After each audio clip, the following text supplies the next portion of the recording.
Well, yeah, you're talking to Steve from LAKOR, keyboard and piano. And yeah, here to chat about the Aussie tour we've got coming up this October with Orpheus Amiga and Persephone from Andorra, which is really exciting. Beautiful, mate. Thanks for joining us today. Pleasure. Thanks for having me. My pleasure as well. So, as you say, Bellacore hit the road this October for three shows, starting in Brisbane on October 9th, then hitting Sydney and Melbourne over consecutive nights. So, you must be pretty deep into rehearsals now, mate. It's not far away. Yeah, we are. We've been heading into our little room and practicing our songs for a few months now at least. And we are the sort of band that needs some proper rehearsal to be ready for the tour, but we feel pretty good. Yeah. And the tour is named 20 Years of Live Bellacore. So, does that mean you're going to be playing a selection of music that spans your whole career? Yeah, it does. We want to make sure we do capture something from every album. And we've done that. But I think there's a little bit more on some of those albums that we know people really like on Breath and Bone and Stone's Reach. But there is something from everything. Yeah, cool. So, for those not familiar with the band, mate, like run us through a typical live show and what people can expect from you on the road. Well, to be honest, it's just going to be a lot of riffs, a lot of melodies, a lot of harmonies, and not much else. Like not much chit chat.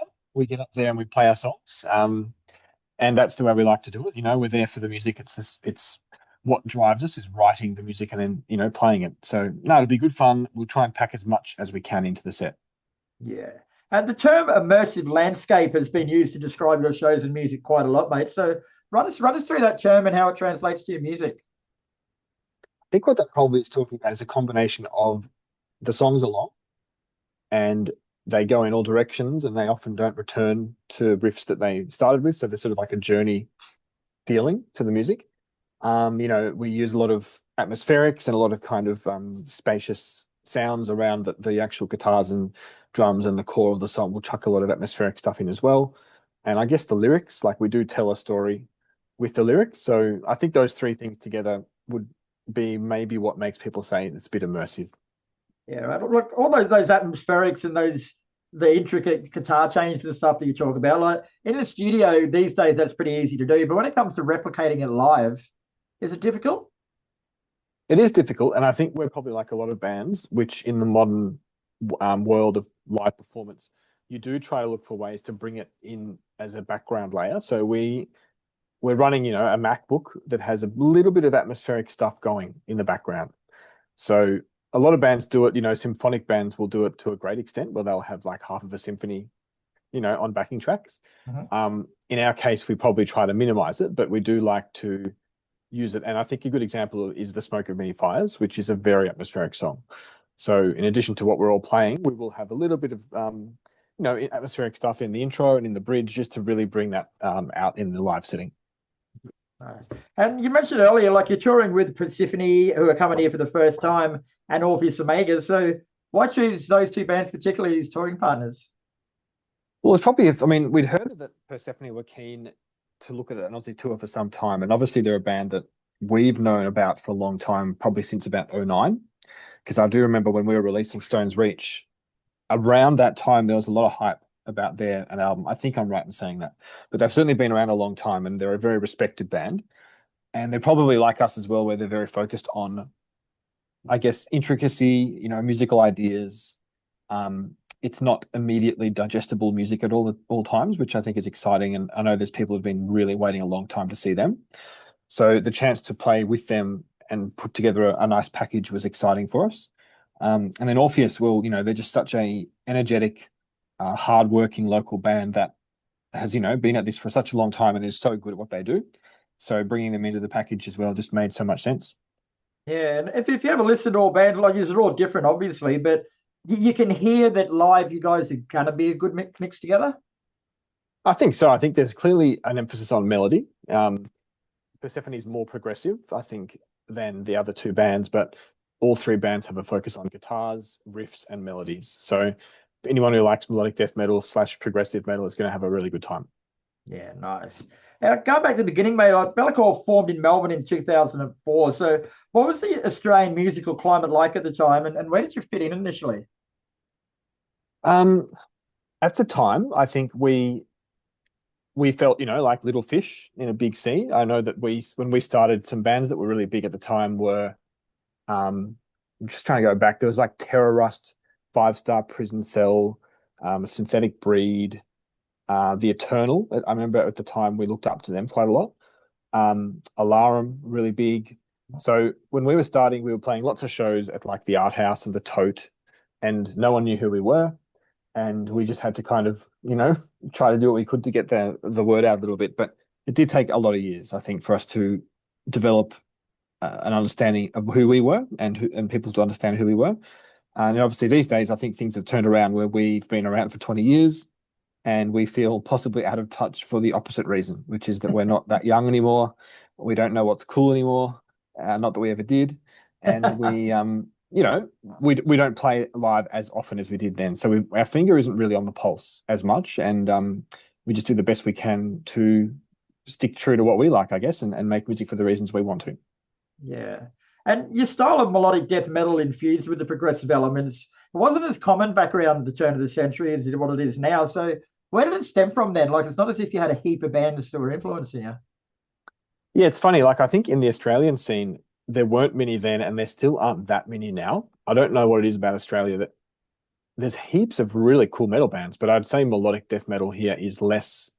There might only be 3 or 4 bands, I'd say, in Australia that are really doing it and are kind of reasonably well known. Back then, I think our influences were all, you can probably guess who they were, like, In Flames, Opeth, Dark Tranquillity. Those were the 3 big ones for us then. And again, because we're now getting a little bit older, we still go back into our time capsules and listen to those albums quite a lot, and still draw inspiration from them in many ways. But yeah, Australia seems to have a real kind of a broad spread of styles that are big and not a huge focus on melodic death metal from what I can see.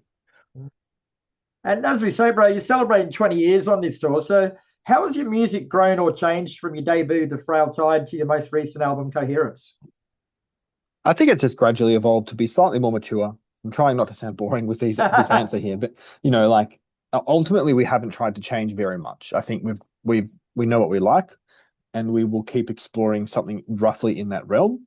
I think we've added more atmosphere. I think we've become better songwriters in some ways, but we aren't seeking to drastically change what we do. We're not looking to add clean vocals. We're not looking to become, a breakdown or a gent infused band. We're just going to keep it kind of true to a combination of progressive melodic death metal with some atmospherics and some, acoustic elements and those sorts of things. And Coherence was released to worldwide acclaim, mate. Like, what was it about that album you think that actually connected with lots more people? Look, I don't really know. I think every album surprises us, and even every song does. Like, there might be a song that we think is good, and then people don't talk about it as much, and there'll be a song that we love, and people, it really is hard to predict. So with Coherence, I think we just sat down and tried to write, I guess, some of the longest songs we had done. It's certainly got some of the longest songs, and I think maybe some people like that. We tried exploring some more instrumentals. It's got 3 instrumental pieces, and some people didn't like that. Some people did. But yeah, it's a mystery to us in terms of what exactly will resonate or when it will. Yeah. And that was released in 2021, mate. So how advanced is writing on the follow-up? It's pretty well advanced, but we're not quite ready to record yet. I think we've done, it's probably fair to say something like 60% of a new album. But we do have a fairly meticulous approach to that, and we will keep revisiting things that we've done to make them better if we can. So when we get back from this round of touring, we'll be going back into that world and trying to get ready to record.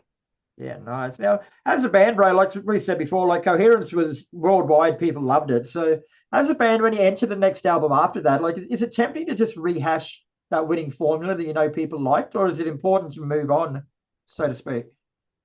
I think what I'm trying to think about and remind myself of is to write whatever excites me. So that's always hard to do because you don't want to disappoint people if they're waiting for the album. You don't want to make something that they'll hate. And I don't think they will. And I think the way to do that is to write something you love and that is really exciting. So trying to not think about what people want, trying to not think about copying or changing what you've done, and just whatever's coming out and whatever's exciting to you is what you should be trying to do. So that's sort of going to be my focus. Yeah, nice. And are there going to be any of the new songs played on this tour?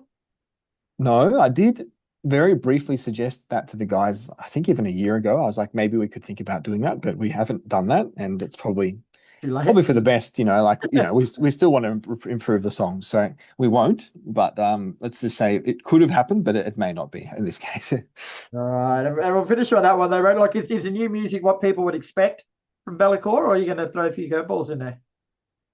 Let's see. I think, like I was saying, nothing too drastic, but I'm hoping to, keep it really melodic, and yeah, go with whatever is the most exciting for us as we're writing. Sweet as, mate. All right, well, thanks for your time, bro. The tour kicks off October 9th in Brisbane. It's Sydney and Melbourne on consecutive days after that. So best of luck, and I'll try and pop along to the Brisbane show.